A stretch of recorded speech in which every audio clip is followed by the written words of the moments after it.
नमस्कार. आजच्या विशेष पॉडकास्टमध्ये मी ऋतुजा तुम्हा सर्वांचं पुन्हा एकदा स्वागत करते. आपल्या रोजच्या धावपळीच्या जीवनात आहे ना, आपण कधी आपल्या बॉडीच्या ज्या बेसिक नीड्स असतात त्यांच्याकडेच दुर्लक्ष करतो. काही न्यूट्रिएंट्स इतकी इम्पॉर्टंट असतात पण आपण त्याच्याकडे लक्षच देत नाही. त्यांना आपल्या बॉडीचं इंजिन ऑइल म्हटलं ना तरी चालेल. ते म्हणजे विटॅमिन B12 आणि विटॅमिन D. याविषयी आज आपण जाणून घेऊयात. आपल्यासोबत पुन्हा एकदा आहेत अस्मिता मॅम. नमस्कार मॅम. यांना आपण मायक्रोन्यूट्रिएंट्स म्हणू शकतो का? कारण आजकाल ना याची डेफिशियन्सी अगदी कॉमनली सगळीकडेच बघायला मिळते. आणि सामान्य माणसाने कसं ओळखायचं की तुम्हाला याची डेफिशियन्सी आहे म्हणून? हे आम्हाला कसं कळेल की काय सिम्पटम्स येतात किंवा काय होतं एक्झॅक्टली? सध्याच्या ना धकाधकीच्या जीवनामध्ये म्हणतो किंवा बिझी जे काय लाईफस्टाईल सध्या जी आपण अडॉप्ट केली ना, बरोबर, याच्यामुळे सगळ्याच मायक्रोन्यूट्रिएंटची डेफिशियन्सी जाणवते. त्याच्यामध्ये B12 आणि विटॅमिन D कायम दिसतं, म्हणजे की ज्याची डेफिशियन्सी, कारण की त्याचे रोल खूप महत्त्वाचा आहे. त्यामुळे त्याच्या डेफिशियन्सीने लगेच इफेक्ट जाणवतात. खूपच महत्त्वाचे आहे दोन्ही सुद्धा. तर B12 च्या डेफिशियन्सीमुळे तुम्हाला खूप सारे सिम्पटम्स आहेत. म्हणजे ब्रेन फॉग झालं, त्याच्यानंतर काही कॉन्स्टिपेशन इश्यूज झाले, ॲलर्जिक इश्यूज झाले, हे B12 मुळे होतात. विटॅमिन D मुळे थकवा, हाडांची ठिसूळता आणि अजून खूपच काही काही वेगवेगळे सिम्पटम दिसतात. बेसिकली हे जे दोन आहेत B12 आणि विटॅमिन D, म्हणजे विटॅमिन D झालं हे आपल्या 3000+ जीन्सला कंट्रोल करतं. शरीरातला 3000+ जीन्सला, म्हणजे त्याची डेफिशियन्सी ही जाणवत नाही. माणूस मरत नाही विटॅमिन D कमी आहे. पण किती वेळा आम्ही रिपोर्ट बघतो ना, तर विटॅमिन Dची लेवल जी 30 मिनिमम लेवल हवी आहे ती 8पर्यंत 5पर्यंत आलेली असते. पेशंट असतात पण काही ना काही वेगवेगळे सिम्पटम असतात त्यांना. थकवा असतो त्यांना, त्याच्यानंतर काही त्यांना पचनाचे इश्यू असतात. आपल्या रोजच्या लाईफस्टाईलमध्ये असं काय दिसतं की ज्याच्यामुळे आपल्याला बघा, डॉक्टरांकडे पण आपण गेलो ना आजकाल, की डॉक्टर सगळ्यात पहिले तुम्हाला सांगतात की please check your vitamin B12 आणि B3. कारण की रोजच्या रुटीन मध्ये असं काय जाणवतं की ज्याच्यामुळे आपल्याला हे थकवा असतो त्या पेशंटला खूप. लवकर त्यांचं समजा पडले तर लवकर त्यांची बोनला इंजुरी, म्हणजे फ्रॅक्चर्स लवकर होतात त्यांचे. त्यांचं कॅल्शियम ॲब्सॉर्प्शन कमी होतं. त्याच्यानंतर त्यांना कॉन्स्टिपेशन सारखे इश्यू असतात, हेअर लॉस असतो, सगळं असे खूप सारे सिम्पटम्स असतात. आणि त्यामुळे विटॅमिन D आणि B12 आपण चेक करायचा सल्ला देतो आपण. आता आपण विटॅमिन B12 आणि विटॅमिन D याबद्दल थोडं जाणून घेऊयात की काय ह्याच्यामुळे आपल्या रोजच्या जीवनात फरक पडू शकतो किंवा याच्या डेफिशियन्सीचा काय काय आपल्याला फेस करावं लागू शकतं. मी सांगितलं सर, ते खूपच इम्पॉर्टंट विटॅमिन्स आहेत. दोन्ही आहेत ते. आणि शाकाहारी आणि म्हणजे इव्हन B12 मध्ये म्हटलं ना की जे लोक नॉनव्हेज खाणार आहे त्यांना वाटतं आम्हाला B12 ची कमी नाही आहे. तसं नाही आहे. त्यांचे सुद्धा आम्ही जेव्हा रिपोर्ट बघतो, हजारोच्या वर आम्ही रिपोर्ट जेव्हा बघितले ना, ते नॉनव्हेज रेग्युलर खाणाऱ्या लोकांमध्ये सुद्धा B12 कमी आहे. कारण की त्याचे ॲब्सॉर्प्शन इश्यू असतात. त्याला एक वेगळा इंट्रिन्सिक फॅक्टर स्टमकमध्ये असतो. तो असला तरच विटॅमिन B12 ॲब्सॉर्प्शन होतं. अच्छा, म्हणजे मी आठवड्यातनं 3दा नॉनव्हेज खाल्लं म्हणजे मला B12 ची डेफिशियन्सी? अजिबात असं नसतं. त्यामुळे ते तुम्हाला टेस्ट केल्याशिवाय तुम्हाला कळत नाही त्याच्यासाठी. आणि B12 चे रोल जे आहे ते न्यूरोलॉजिकल सिम्पटम झाले, खूप साऱ्या गोष्टीवर त्याचं, म्हणजे कॉन्स्टिपेशन इश्यूज, न्यूरोलॉजिकल सिम्पटम, याच्यासाठी B12 हे महत्त्वाचं विटॅमिन आहे. त्यामुळे आम्ही नेहमी त्याला म्हणतो की ह्या दोन्ही याच्यासाठी सर्व्हायविंग लेवल आणि थ्रायविंग लेवल. सर्व्हायविंग लेवल म्हणजे कशी की लॅब रिपोर्ट आपण जर बघितला तर 200 ओके, लॅबोरेटरीमध्ये 200 म्हटलं तर ठीक आहे, रिपोर्ट ओके आहे. पण त्याच्यामध्ये काय होतं की फक्त म्हणजे सर्व्हायविंग म्हणजे त्याला त्रास होत असतात, माणूस मरत नाही फक्त. It is a surviving. Okay. आणि थ्रायविंग म्हणजे कसं, आम्ही म्हणतो की आमच्याकडे जेव्हा येतो, कारण की आमचं न्यूट्रिशनचं काम हे प्रिव्हेंटिव्ह हेल्थ केअरवर आहे. त्यामुळे आमच्याकडे जे काही क्लायंट येतात त्यांना तुम्ही 500च्या वर मेंटेन करता. तुम्ही डॉक्टरांकडे गेलं की ओके 250 लेवल आहे, 200 लेवल ओके विटॅमिन D. पण प्रॅक्टिकली जर बघितलं तर त्या माणसाला काही ना काही त्रास होत असतात.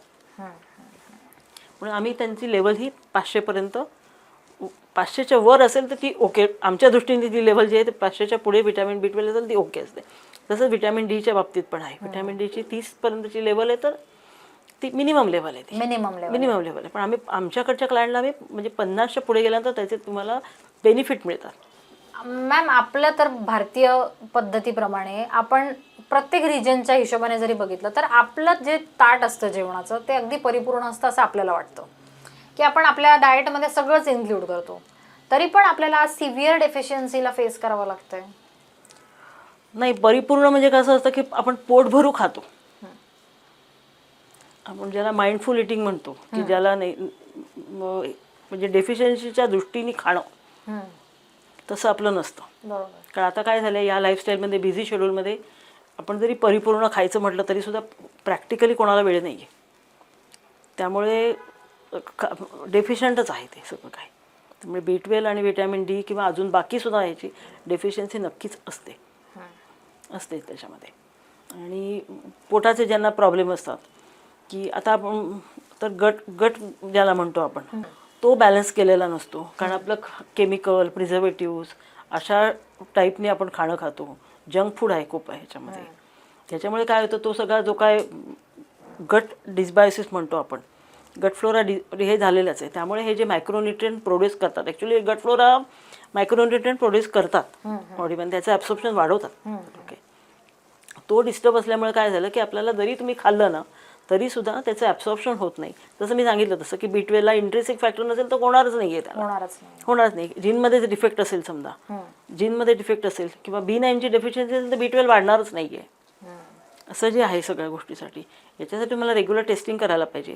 किंवा मग टेस्ट केल्यानंतर तुमचे जर दरवेळेला सारखे डिक्लायनिंग लेवल्स असतील, कमी असतील, तर मग आम्ही सजेस्ट करतो तुम्हाला की तुम्हाला नुसतं ओरल घेऊन उपयोग नाही आहे, तुम्हाला इंजेक्शन घ्यावे लागतील. काही लोकांना इंजेक्शन कंपल्सरी घ्यावेच लागतात, त्याशिवाय त्यांचं B12 होऊ शकत नाही. बरोबर, असं असतं. आणि म्हणून मग त्या लेवलला मेंटेन करायचं आहे, तर मग त्याप्रमाणे तुम्हाला म्हणजे तज्ज्ञांचा सल्ला घेऊन तुम्ही ते सगळं डेफिशियन्सी नॉर्मलाइज करू शकता. आजकाल ना लोक थेट सप्लिमेंट घ्यायला सुरुवात करतात डॉक्टरांच्या सल्ल्याशिवाय. आणि B12 आणि व्हिटॅमिन Dचा ओव्हरडोस जर झाला तर त्याचा आपल्या शरीरावर काय परिणाम होतो? अगदी योग्य प्रश्न आहे. क्लिनिकल रिपोर्ट पाहिल्याशिवाय तर कुठलीच घ्यायला नाही पाहिजे, सप्लिमेंट घ्यायला नाही पाहिजे. सप्लिमेंट या सप्लिमेंट आहेत, तुम्हाला डेफिशियन्सी आहे का हे बघा आणि त्याप्रमाणे ठरवा. व्हिटॅमिन D जे आहे हे फॅट सोल्युबल व्हिटॅमिन आहे, त्याची टॉक्सिसिटी होऊ शकते. मग टॉक्सिसिटी ही मोर डेंजरस दॅन डेफिशियन्सी. अच्छा, व्हिटॅमिन B12 वॉटर सोल्युबल आहे, एवढी डेफिशियन्सी येणार नाही. पण त्याचा ॲब्सॉर्प्शनचा इश्यू आहे. त्याचा जसं मी सांगितलं की स्टमकमध्ये इंट्रिन्सिक फॅक्टर नसतं, एक प्रकारचं प्रोटीन असतं इंट्रिन्सिक फॅक्टर, म्हणजे ते सगळ्यांच्या शरीरात नसतं.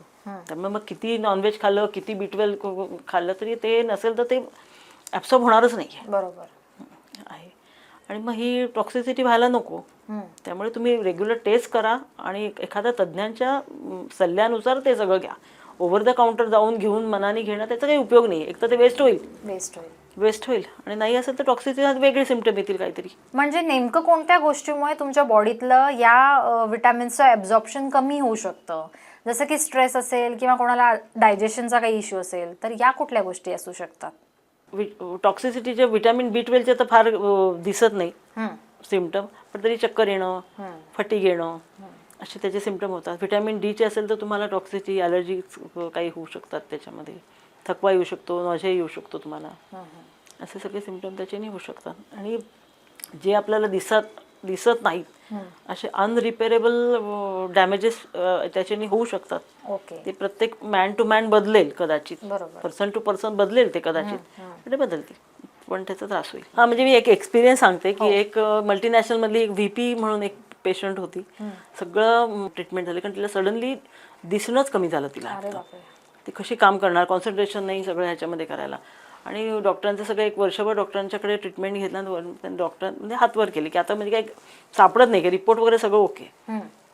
पण मग नंतर तिचं मग ते काही नाही झाल्यानंतर मग आता डाएटकडे बघू. ॲक्च्युली हा सिक्वेन्स उलटा असायला पाहिजे. पहिले डाएट करून फूड इज मेडिसिनवर तुम्ही काम करा, नसेल तर मग नंतर तुम्ही डॉक्टरांकडे जा. पण तसं होत नाही आपल्याकडे. मग ती आली त्याच्यानंतर मग तिची फक्त B12 लेवल सुधारली. अच्छा, B12 तिचे खूप कमी झालेलं होतं. आम्हाला कळतं आता, म्हणजे ते B12चं लेवल आलं ते जे पेशंट असतात ना ज्यांचे कमी झाले असतात, म्हणजे असे एकदम एन्झायटी लेवल वाढलेली असते, बोलता रडायला लागतात आपल्याशी, मग कळतं की यांचं नक्की B12 तुम्ही आधी B12 चेक करून या. त्या तिचं B12 चेक केलं आम्ही, चेक केलं ते तिचं खूप वाटत होतं, 85 वगैरे लेवल होती तिची, अरे बापरे. जी आम्हाला 500च्या वर पाहिजे. ते तिथे 2 महिने इंजेक्शन वगैरे घेतले. त्याच्यानंतर तिथे हळूहळू सगळं झालं की पेशंट 3 महिन्यानंतर आता व्यवस्थित काम करायला कंपनीमध्ये परत जॉईन झाला. तर तिला सुट्टीत घ्यायला लागली होती. म्हणजे या गोष्टीचा किती मोठा किती होता. आणि तो म्हणजे आता ही गोष्ट निग्लेक्ट झाली होती, म्हणजे बरोबर B12 सारखी गोष्ट निग्लेक्ट झाली होती. मॅम, जर जेव्हा डेफिशियन्सी आपल्या याच्यात निघते B12ची, तर मग आपल्याला हे इंजेक्शन्स लाईफ लॉंग घ्यावे लागतात की काही पर्टिक्युलर पिरियडसाठीच घ्यावे लागतात? नाही, त्याचं ते तुमची लेवल किती डिक्लाईन होते ते सगळं बघायला, क्लिनिकल रिपोर्ट बघितल्याशिवाय तर आपण काही सांगू शकत नाही. पण असं जाणवतं की यांची लेवल 6-6 महिन्यानंतर ड्रॉप होतेच आहे. म्हणजे यांच्या बॉडीमध्ये ते सस्टेन होत नाही आहे B12. कारण त्याचं तर समजा DNA टेस्टमध्ये कळतं आपल्याला की नाही यांचं जीनच डिफेक्टिव्ह आहे, तर यांचं हे ॲब्सॉर्ब होणारच नाही आहे. ओके. इन दॅट केस त्यांना इंजेक्शन घेण्याशिवाय काही पर्याय राहणार नाही. Thank you ma'am. आज तुम्ही खूप महत्त्वाची माहिती दिली. अतिशय महत्त्वाचे 2 विषय म्हणजे 2 nutrients, that is B12, vitamin D खूप महत्त्वाचे आहेत, यांना विसरून चालणार नाही. तर पुन्हा भेटूया एका अशाच नवीन इंटरेस्टिंग विषयासह पुढच्या एपिसोडमध्ये. बघितलंत? आपल्या आरोग्याची काळजी घेताना या भागातल्या चर्चेचा आपल्याला किती फायदा होणार आहे ते. फूड इज मेडिसिन या कन्सेप्टला हॉटा ब्रँड तुमच्यापर्यंत एक अवेअरनेस पोहोचवतो आहे. फिट रहा, खुश रहा.